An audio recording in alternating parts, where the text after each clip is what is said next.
एक समय की बात है जब भगवान शिव और देवी पार्वती की धरती पर अवतार लिया करते थे। उनका प्यार और आदर लोगों के दिलों में सदैव बसा रहता था।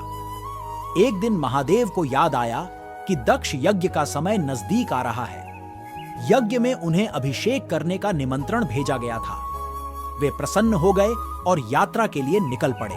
यज्ञ के स्थल पर पहुंचकर शिव और पार्वती ने देखा कि सभी देवताओं को विशेष स्थान दिया गया है, लेकिन उन्हें नहीं। इससे वे कुछ दुखी हो गए, लेकिन उन्होंने इसे छोड़ दिया और स्वयं को एक कोने में बैठाया।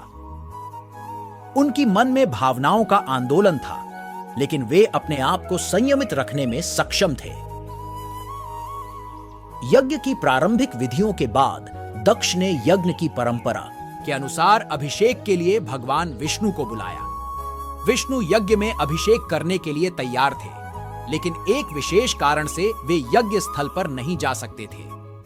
इस पर दक्ष ने उन्हें निराश किया और अन्य देवताओं को अभिषेक के लिए धन्यवाद दिया। इस बीच भगवान शिव की मन में अचानक एक विचार उत्पन्न हुआ। वे जानते थे कि यह यज्ञ उन्हें निमंत्रित नहीं किया गया था, लेकिन उनके मन में एक उदार भाव उत्पन्न हुआ। उन्होंने अपनी पत्नी के साथ यज्ञ के स्थल पर कदम रखा। जब वे यज्ञ स्थल पर पहुंचे, उन्होंने देखा कि उनका स्वागत नहीं किया जा रहा है।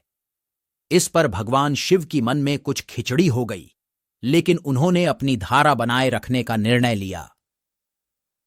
वे अपने जटाओं से जल की बूंदें गिराने लगे, जिससे सभी देवताओं को हैरानी हुई। दक्ष ने उनकी हरकतों को देखकर गुस्सा होकर उन्हें रोकने की कोशिश की, लेकिन शिव अपने मिशन में पूरी दृढ़ता के साथ बने रहे। उन्होंने अपने जटाओं से जल को उछला और अपने शिवानंग रूप में प्रकट हो गए। उन्होंने अपने आग्नेय रूप को प्रकट किया और अभिषेक करने लगे। उनके अभिषेक के समय सभी देवताओं ने उनका आदर और प्रणाम किया। दक्ष ने गुस्से में शिव को रोकने की कोशिश की, लेकिन वे सफल नहीं हो सके। उन्होंने शिव के उपस्थिति को देखकर अपनी भूल को समझा और माफी मांगी। इस घटना से देवताओं ने सीखा कि हर एक व्यक्ति का सम्मान करना महत्वपूर्ण है, चाहे वह किसी भी स्थिति में हो। भगवान शिव का अभिषेक एक अद्वितीय अनुभव था, जो लोगों के दिलों में सदैव रहेगा।